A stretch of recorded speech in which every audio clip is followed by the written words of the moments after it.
డబ్బు, అనారోగ్యం, ఉద్యోగం, వ్యాపారం అప్పులతో బాధపడుతున్నారా? వెంటనే జేకేఆర్ గురువు గారికి కాల్ చేసి అపాయింట్మెంట్ తీసుకోండి.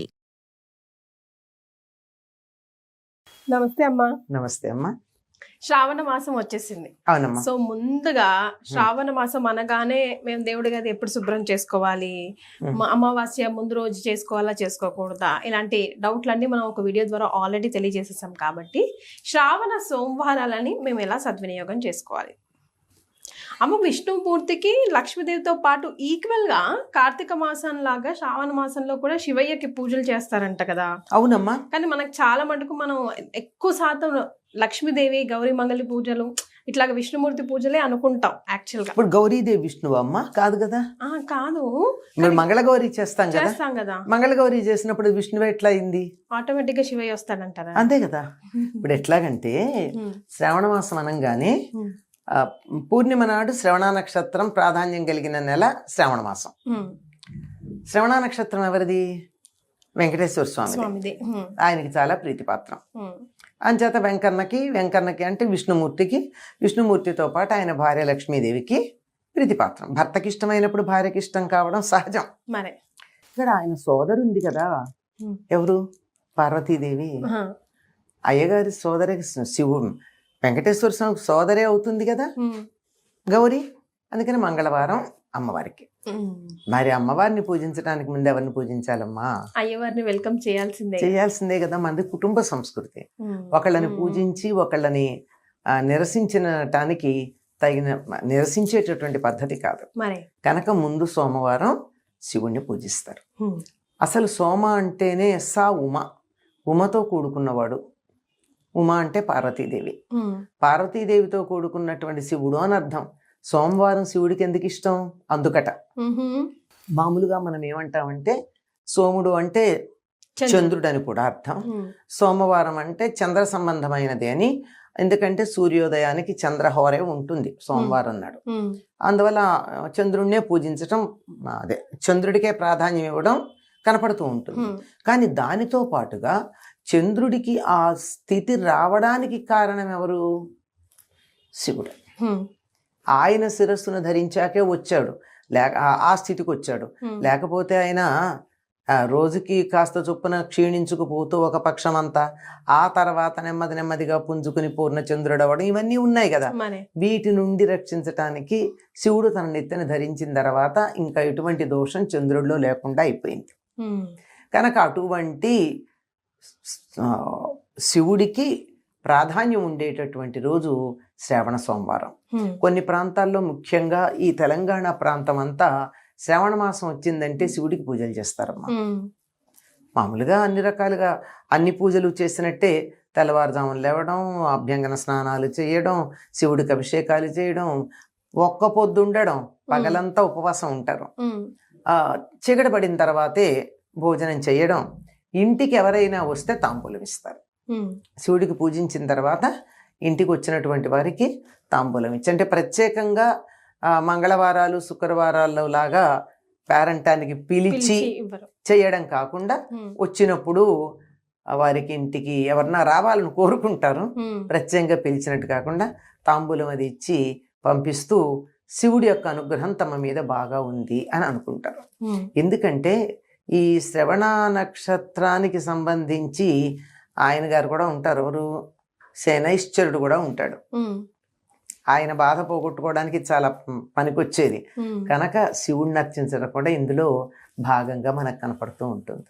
అమ్మ, మరి అభిషేక ప్రియుడు అంటుంటారు కదా, ఎలాంటి ద్రవ్యాలతో ముఖ్యంగా ఈ శ్రావణ సోమవారం అభిషేకం చేస్తే బాగుంటుందంటారు? ఎలాంటివి చెయ్యాలంటారు ముఖ్యంగా? అంటే కార్తీక మాసంలో అయితే ప్రత్యేకంగా అభిషేకాలు చేసేటప్పుడు రకరకాలైనటువంటి ద్రవ్యాలతో చేస్తారు. కానీ మామూలుగా నిత్యం ఇంట్లో చేసేప్పుడు ఏం చేస్తామమ్మా? నిత్యం అభిషేకం చేసుకునే వాళ్ళం మామూలుగా నీళ్లతో చేస్తాం.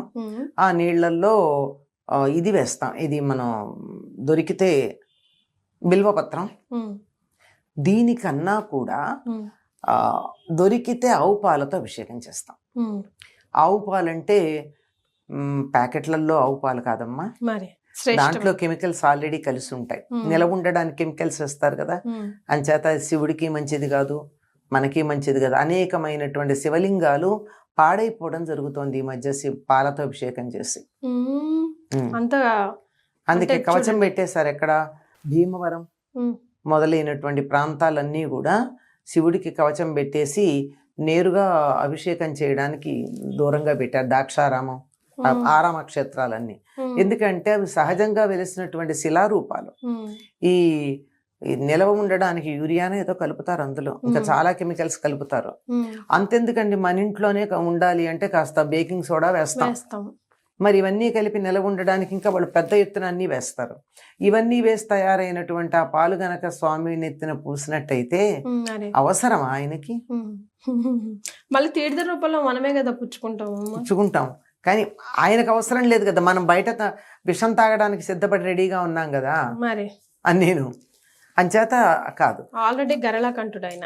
ఆయన ఆల్రెడీ ఆయన సరే, ఆయన రూపంగా ఉన్న రాతికి వచ్చింది సమస్య అంతా. మరి చాలా ఆలయాల్లో ఈ మధ్యకాలంలో పాలాభిషేకాలు తగ్గించేశారు. ఉహుం, వాళ్ళు ప్రత్యేకంగా దేశీ ఆవు పాలతో వాళ్ళు అభిషేకం చేయడమే తప్ప మనం తీసుకెళ్లిన పాలతో చేయట్లేదు ఉమ్, చాలా ఆలయాలు. ఉహుం, కనుక దొరికితే దేశీ ఆవు పాలతో అభిషేకం చేయడం చాలా ఉత్తమం అమ్మ, ఉమ్, చాలా ప్రధానం. మిగిలినవన్నీ అప్రధానం. ఉమ్, ఇంకా అదే ఇంట్లో పాడి ఉండి ఆ పాలు ఇంట్లో ఉండేటటువంటి వాళ్ళు పాలు తోడుపెట్టి పెరుగు ఉంటుంది, ఆవు పెరుగు పంచామృతం. ఉమ్, అతనే అది ఆ పెరుగు తోడుపెట్టిన తర్వాత మేగడతో వచ్చే దాన్ని వెన్న చేసి తయారు చేసిన నెయ్యి, ఉమ్, ఆ తర్వాత ఫలోదకంగాని అంటే కొబ్బరి నీళ్లు కానీ లేకపోతే తేనె తప్పనిసరిగా వాడతారు. తేనె కానీ చక్కెర కానీ. ఉమ్, వీటన్నిటినీ పంచామృతాలని చెప్తాం. ఉమ్, పాలు, పెరుగు, తేనె. నెయ్యి, తేనె, చక్కెర లేక ఫలోదకం. ఉమ్, ఇవి కలిపితే దాన్ని ఏమంటారంటే పంచామృతాలు అంటారు. వీటిని శివుడికి ఇవ్వడం నిత్యకృత్యంగా కూడా ఇంట్లో చేసేవాళ్ళు చాలా మంది ఉన్నారు. అవునమ్మా. ఉమ్, అంచేత ఇవి తప్పనిసరిగా నిత్యకృత్యంగా చేయలేకపోయినా కనీసం శ్రావణ సోమవారాల్లో అయినా ఆయనకు అభిషేకం చేసేటప్పుడు వీటిని జాగ్రత్తగా తిండి. ప్యాకెట్ పాలు కాకుండా మంచి పాలు దొరికితే పాలతో అభిషేకం చేయండి. లేకపోతే మనం అన్నిటికీ అక్షతలు వేస్తూ ఉంటాం కదా. మరి వస్త్రార్థం అక్షతాన్ని సమర్పయామి, ఉమ్, ఆభరణార్థం అక్షతాన్ని సమర్పయామి ఉమ్, అన్నట్టు పంచ అమృతార్థం అక్షత అక్షతలు కాదు, నీరు. నీడు. అమ్మ, తులసి దళం ఎందుకమ్మా శివయ్యకు పడదు? శివయ్యకి పడదని ఏం లేదమ్మా, శివ ప్రధానం ఏం లేదు. ఒక్క వినాయకుడికి పడదు. ఉమ్, వినాయకుడికి ఒక్కడికే, మిగిలిన అందరికీ అంత ప్రధానం కాదంతే. ఉమ్, అంతకన్నా పడదు అని ఏం లేదు, ప్రత్యేకం కాదు. అంతే. ఆయనకి దాని బదులు పంచతులసిల్లో ఒకటి ఉంటుంది కదా, రుద్రజడ అంటాం, ఉహుం, అది వాడతాంగా. ఉమ్. కృష్ణ తులసి, రామ తులసి, అవి లక్ష్మీ తులసి కాకుండా 5 రకాల తులసులు ఉంటాయి కదమ్మా. అమ్మ. అందులో రుద్రజడ ఒకటి. ఉమ్. అది సాధారణంగా సబ్జా గింజలు వస్తాయమ్మా దాని నుంచి, ఓ, ఓ, ఓ, ఓ, అదే ఓకే. రుద్రజడ అంటే. ఉమ్, అది వాడతాం. ఇది కూడా వాడకూడదని ఎక్కడ లేదమ్మా, వాడరంతే. ఉమ్, అక్కడ ప్రధానం కనుక ఇక్కడ వాడరు. ఓకే. నాకు తెలిసి వాడకూడదని ఎక్కడా లేదు, ఒక్క వినాయకుడికి మాత్రం వాడరు అంతే. చాలా సంతోషం అమ్మ, ధన్యవాదాలు.